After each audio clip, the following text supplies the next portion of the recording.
I'm very excited to be talking to Jonathan Gorard, who was instrumental in the founding of the Wolfram Physics Project and now heads the Centre for Applied Compositionality at the Universities of Cardiff and Cambridge. Jonathan, welcome to The Last Theory. Thanks so much for having me, Mark. It's a really great pleasure to be here.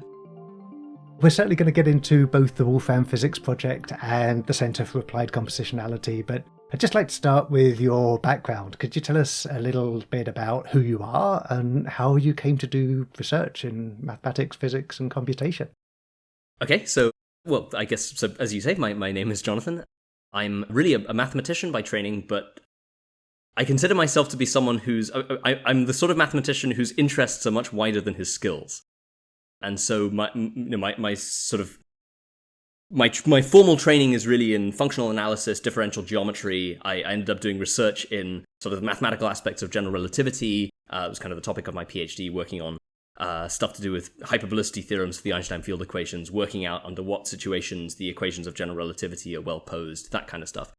So I've been interested, ever since I was an undergraduate, I was interested in mathematical foundations of physics and general relativity in particular. But my interests were always kind of a little bit broader than that. I was very interested in mathematical logic, foundations of mathematics, aspects of theoretical computer science, complex systems theory, lots of different things. I met Stephen Wolfram in 2017 and sort of started collaborating with him on a couple of different research projects, and joined Wolfram Research as a kind of part-time consultant and research fellow, working on things like automated theorem proving, symbolic logic, quantum computing, non-deterministic computation, sort of various random math and physics-related algorithms, kind of R&D projects. But the reason actually that I was excited to meet Stephen and that I wanted to kind of get involved a little bit in that world was because back when I was in high school, when I was about 15, I read A New Kind of Science, Stephen's book from 2002. Yeah. Which proposes this kind of computational paradigm, right? This paradigm of thinking about natural processes as computations and therefore sort of translating notions that come from theoretical computer science to do with irreducibility and undecidability and universality and so on, and figuring out what they imply for the foundations of science. And I was there were lots of interesting things I thought from the book, but I was particularly interested in the sections on foundations of mathematics, but also on fundamental physics. Yeah. And so I kind of, for several years, or a couple of years at least, kind of goaded Stephen about we should look at this. There are some interesting ideas here. We should really develop these in more detail. And so I did a couple of side projects looking at trying to sort of extend some of the ideas that Stephen had brought up in the Foundations of Physics section. Yeah. And then in 2019, in the summer of 2019, there was this really nice confluence of factors. So Stephen had just had this idea for how to kind of greatly simplify the underlying graph rewriting formalism in a way that you didn't have to worry about symmetries of rewrites and stuff. And maybe we can talk about that later. But yeah, I had just made a sort of minor breakthrough about there was a condition that we previously thought had to be satisfied called causal invariance, which we thought was extremely restrictive. And I came up with a scheme which not only made it much less restrictive, but also seemed to give us kind of quantum mechanical behavior for free. Yes. And meanwhile, there was a third person, a student at the summer school that year, Max Piskunov, who had just spent about a year developing this wonderful software system called set replace, which allowed us to do very, very efficient graph rewriting and hypergraph rewriting through subset replacements. And so this kind of all came together in the summer of 2019, and we thought, okay, well, if this isn't the right time to do this project, then this project is never going to happen.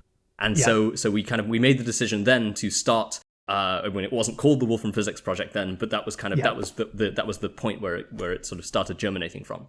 And then we worked pretty intensively on it for the next 8 months or so, and then in April of 2020 we kind of went live and we put up wolframphysics.org.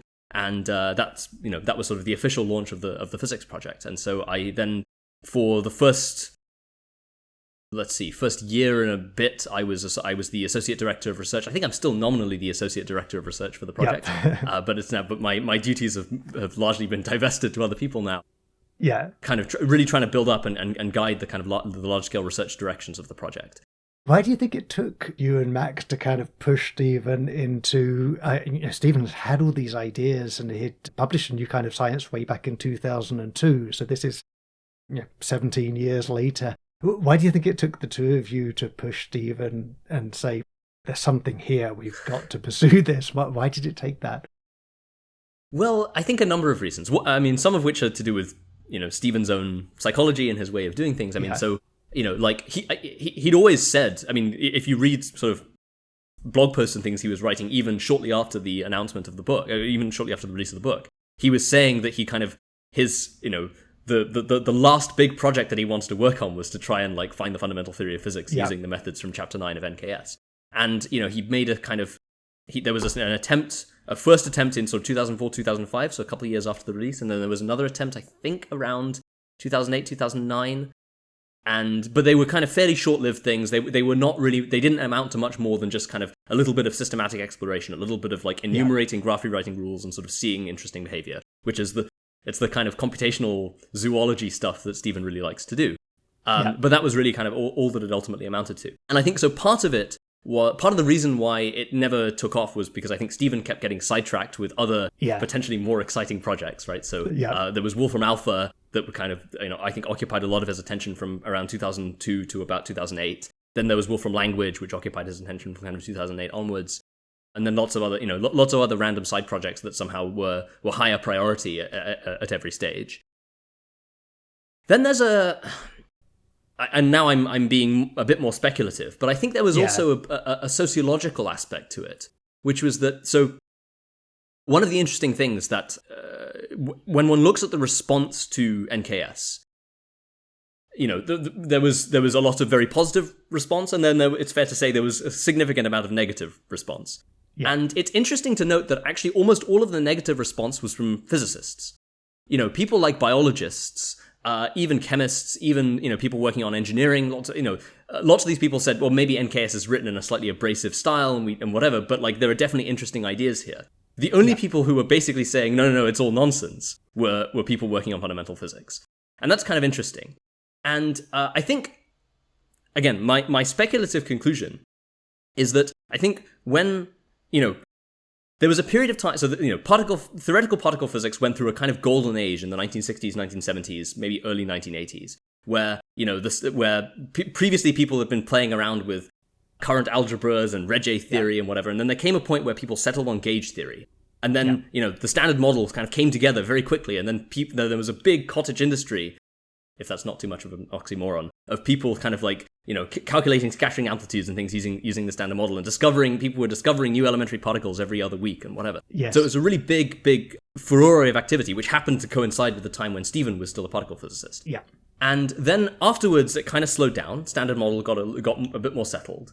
People became then enthralled with the idea of, well, can we extend these gauge theoretic methods to try and develop a kind of a full theory of quantum gravity? And that really gave rise to string theory. String theory is really it's what happens when you take the kind of methods of gauge theory that worked for developing the standard model, and you try to kind of incorporate gravity. You try to incorporate the symmetries of the Poincare group into the same formalism of gauge symmetries that you use for the rest of the fundamental interactions. So in some ways, it's actually a very unradical idea. It's just kind of using the methods that already worked and trying to apply them to go a little bit further. So I think in the 80s, 90s, there was still quite a lot of enthusiasm, after the first and second superstring revolutions and those kinds of things. There was still quite a lot of enthusiasm that string theory was the thing that was going to kind of bring physics to fruition, so to speak. Yeah. And I think when the book came out from that point of view at exactly the wrong time, because it was a time when people were still when the optimism for string theory was still very much in the air. And so people were saying, no, we've got a method, it works fine, we don't need your weird graph thing, like we don't care. And I think by 2019, I don't want to be too dismissive of.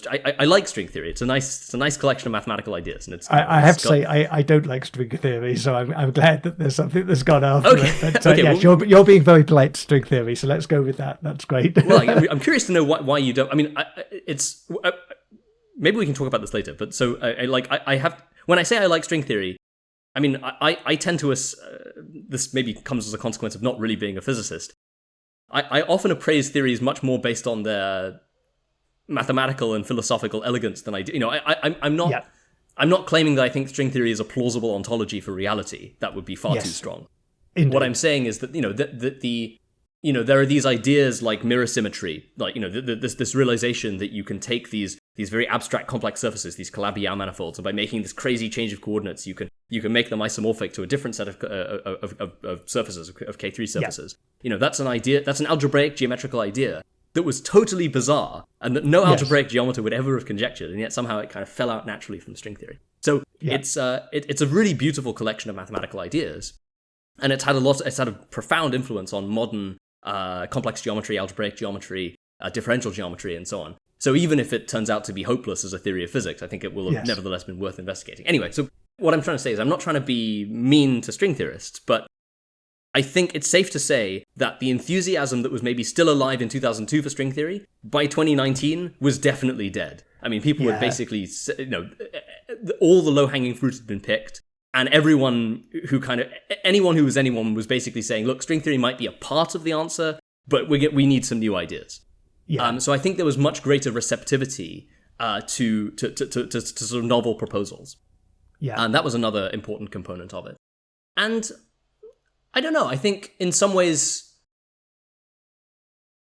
maybe it was not... another sociological aspect may have been that it was not immediately clear how you would structure a project like the physics project. Would it be a completely open thing? Would you offer prizes for, to the external community? Would you try and build some internal team? How would you fund it? Blah, blah, blah. And the way we ended up doing the physics project, at least for the first couple of years, which was really a kind of very small internal team doing essentially open science, right? Doing Twitch streams and YouTube streams and things where we did, for our working sessions. That idea that you could kind of stream scientific research, I think would have been really alien, certainly pre about 2015.